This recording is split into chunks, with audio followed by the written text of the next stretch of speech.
I'm Rudy Koski from Austin. I'm Stephen Dial from Dallas. And I'm Greg Krugen from Houston. And this is Texas, the issue is. We are here at the state capitol, and the three of us went one-on-one with Governor Greg Abbott. The first topic, school vouchers. The focus is to have 80% for low-income and special needs families. That poverty cap is about $160,000. Do you think some truly lower-income kids will get left in the gaps because that cap is so high? Not at all, because remember this, and first of all, this is a very important point about all this, because the Democrats who are opposing this say this is a giveaway to millionaires, people who can afford to send their children to private schools.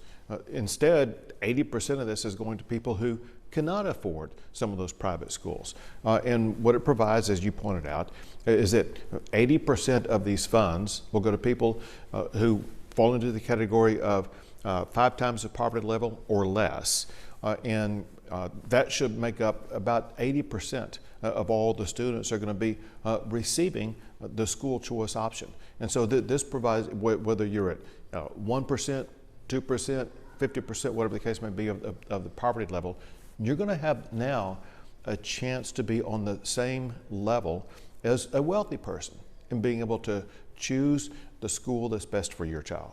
If we're trying to help low-income families, spending $1 billion, why not go ahead and expand Medicaid? It's going to cost less than what we're spending for SB2. Sure, the easy reason for that I pointed out every single time I've talked about this, if you expand Medicaid, what you get yourself into is a spending loop that will spiral out of control. Remember this also. Hasn't yet with a lot of the other states that have done it. If we opt into Medicaid expansion, we will be stuck in there forever. If we ever decide, well, we're going to ratchet back, they can cut us off completely of Medicaid. The one way we can control our budget is making sure that we will not lose control of it by getting stuck into a federal government program that will cost taxpayers more and more. That said, we are seeing hints of reforms through DOGE that are looking at Medicare and Medicaid that may make it a more responsible, more effective, more efficient government agency.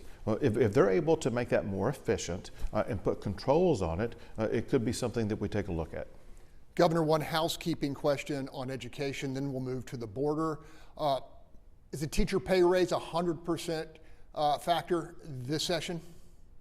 Well, I don't know what you mean by 100% factor. I did make it an emergency item. Listen, one thing that we want to do, I laid out 3 pillars to make sure that we are putting our kids on a pathway to rank #1 in the United States for education.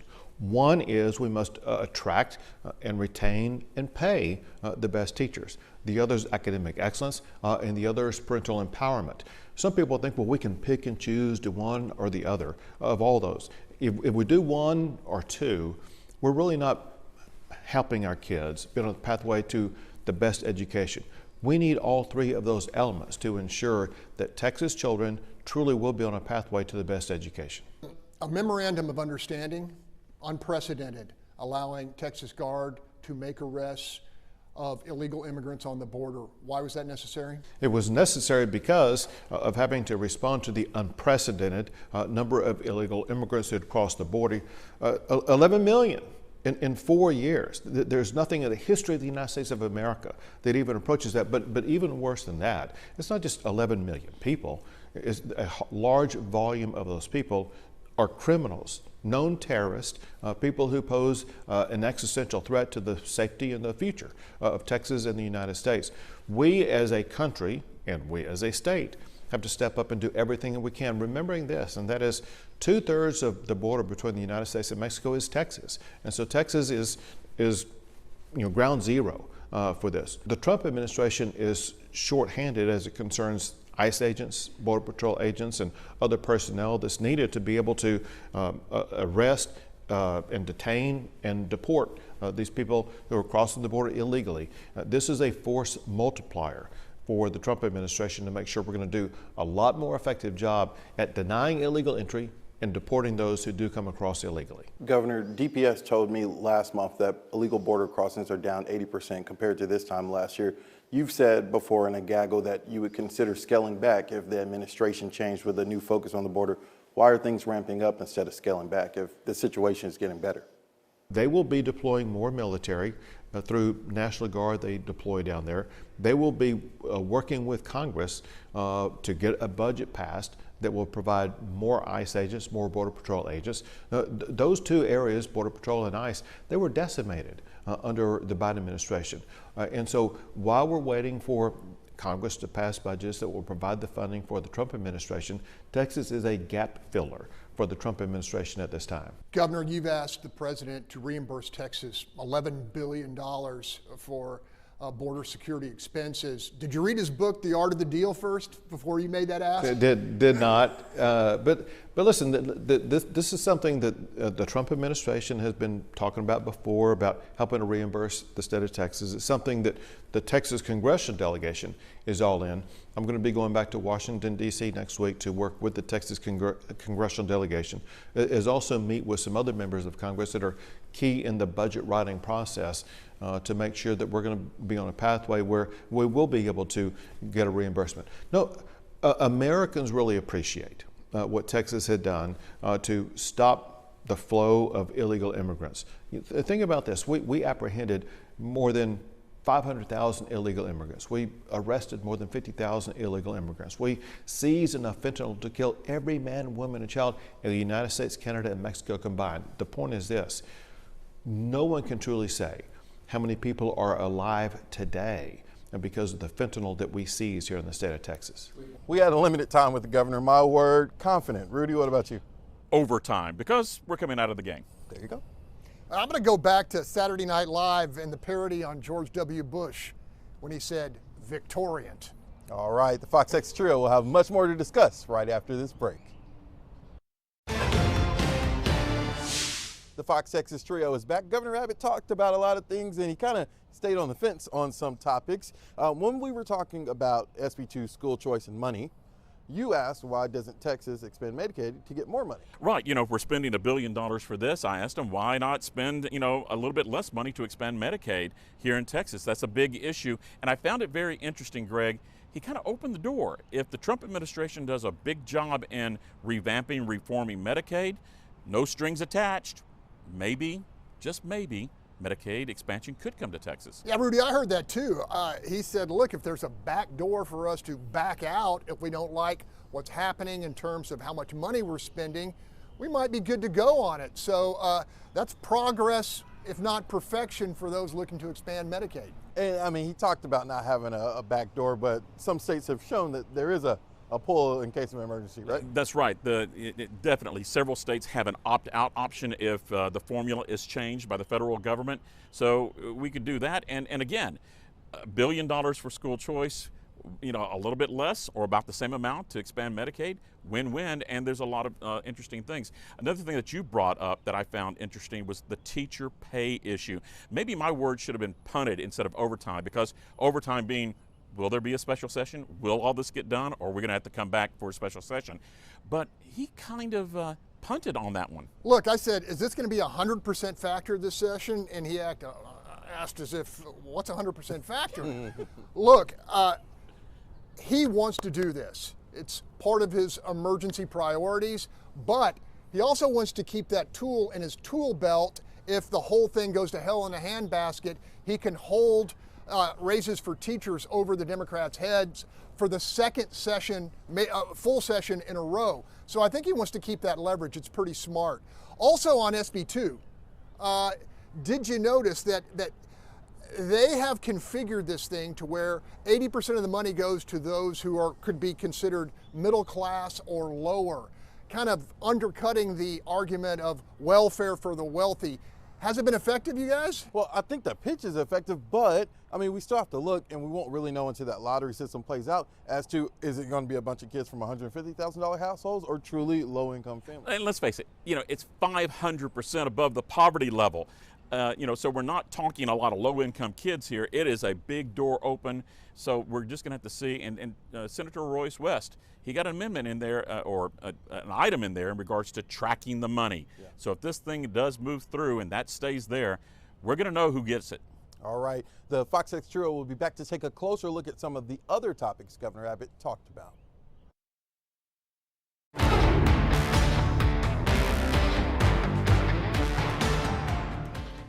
The Texas Trio is back, continuing our conversation with Governor Greg Abbott, and we talked about two hot topics, sports betting and tariffs.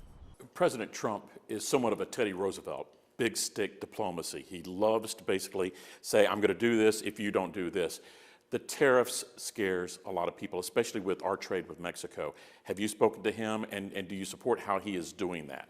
So in our conversations, we have not talked about tariffs, but the way that I saw them happen in his first term as president is the same as what happened this past week, and that is he imposed a tariff on Mexico and Canada.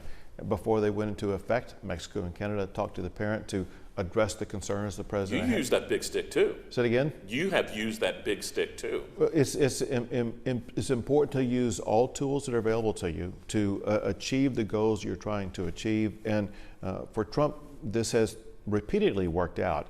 And I wouldn't be surprised if the same remains true here, with one change, and that is Trump wanted to achieve certain outcomes to make our border more secure, to reduce fentanyl coming into the United States, and that happens with Canada and Mexico.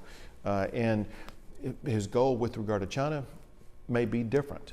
And I couldn't tell you exactly what he's trying to achieve there. I think we kind of have a feel. But a tariff is a tool to achieve certain goals for President Trump. You mentioned in a previous interview that you're now in favor, or you're in favor of online betting. Texas GOP wants to get rid of the state lottery. How does that reconcile? Well, first, to be clear about something, and that is what I believe about online gaming, and that is, as you know, because it would expand gaming in the state of Texas, it requires a constitutional amendment. What I'm in favor of is giving it to the voters and let the voters decide. Do you think voters should decide on something like casinos as well? Listen, with my thoughts about casinos, and that is, I want to make sure that every mom and pop or grandma or somebody who doesn't have a lot of income is not able to go down to a local 7-Eleven or local convenience store and lose money they need to be spending on food or clothing or other items like that. And so we need to make sure that if there is anything like this that happens that expands gaming, that we're not leading people down to a pathway of poverty. So there needs to be some guardrails put on it, even if it is presented to the voters. There you have it, leverage and games of chance. You know, it sounded like the governor's kind of all in for sports betting, but let's face it, Dan Patrick is not, and it may never, ever reach the governor's desk if Dan Patrick has anything to say. And and he was hedging his bet a little bit by saying, I'm not exactly saying I'm for it, I'm just for the people to vote for it. So I think that kind of puts the ball into the Senate's court and goes, are you against the people voting on this issue? What's up with that? But that was the argument last session when a Republican from Plano and a Republican from Fort Worth put forth sports betting and casinos and said, let the public decide. So what changes? I wonder how some of these campaign contributions looked from maybe the Mavs owner and some other people. I was about to say, we should have asked him more and pressed him more on the conspiracy theory in regards to the Dallas Mavericks and leverage and all that. It is the Full Employment Act for Austin lobbyists. I mean, they've got hundreds on this issue, and you got to wonder if they actually want to see it pass, because the gravy train will stop. Right. You brought up the word leverage. Tariffs. Who's the better Teddy Roosevelt? Donald Trump or Greg Abbott? Look, you got to give it to Donald Trump right now. I mean, he has made these threats, and then us in the media, we do these stories about what's going to be the impact, because there will be a real impact. Avocados. If it happens, there will be a real impact. And then, I don't want to say fold, but Mexico and Canada folds again. Like, is that not the sense that you got? Look, Greg Abbott is 110% on the Trump train. I mean, and right now, Trump is using the threat of tariffs like a cudgel, and he's leveraging change like the 10,000 troops that Sheinbaum, the Mexican president, sent to the border, and somewhat a cave from the Canadians. So far, so good. And remember, the governor has done this before with the inspections of truck traffic coming over the bridges to force the Mexican government to go and ramp up enforcement. It was short-lived, but he still likes to swing that big stick too. I mean, Governor Abbott is definitely, y'all might not have seen the movie, but he has the juice. I don't know if y'all heard that before. He has some political juice right now, and he's using it. President Trump is using his political juice. And so we are going to go to one more break, but when we come back, it's a new segment called We've Got Issues. It's just us talking about whatever we want, so we'll have to see what these guys discuss. Definitely.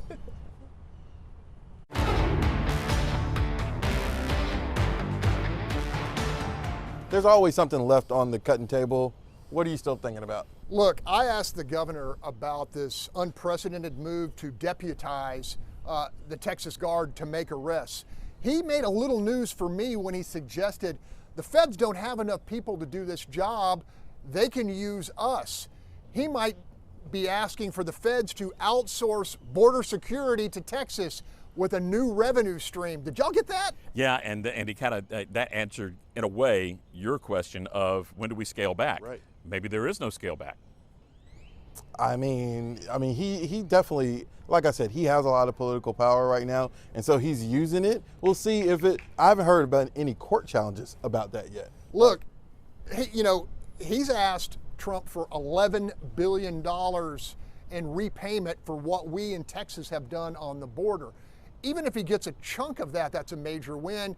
And then if he gets this new outsourcing job, that's a new revenue stream for Abbott's army. Boy, flexing a lot of muscle there, like what you're talking about. Yeah. And so what do you do with that muscle and that flex? And that's my big question. What happens in 3 years? Trump can't run for re-election. There's going to be a lot of people tossing their hats in. Will there be a cowboy hat being tossed in that ring? A Greg Abbott cowboy hat? Or would it be Greg Abbott for VP? And would he want a VP job? I'm just saying J.D. Vance may be the heir apparent. We don't know. But Ron DeSantis isn't playing. Look, it's hard to argue that Greg Abbott has had one of the best years a politician can have. He's head and shoulders in terms of popularity, the top guy in Texas, and he has an entree into the White House. He spent 2 days there. Right. Look, the sky's the limit, and there may be an opening. And or he could do the Rick Perry thing and just kind of stay Keep here going. and be the kingmaker. It's the 8th biggest economy in the world. Yeah, we hear that a lot, don't we? From the governor. Well, that's all the time we have from Austin. I wish we could be in person all the time. But to see this episode or any of our past ones, go to our station's YouTube channels and keep the conversation going while talking to us on social media. We'll be here, same time, different place, not out here. But we'll have another hot topic about what happens under the Pink Dome when you join us next week on Texas, The Issue Is.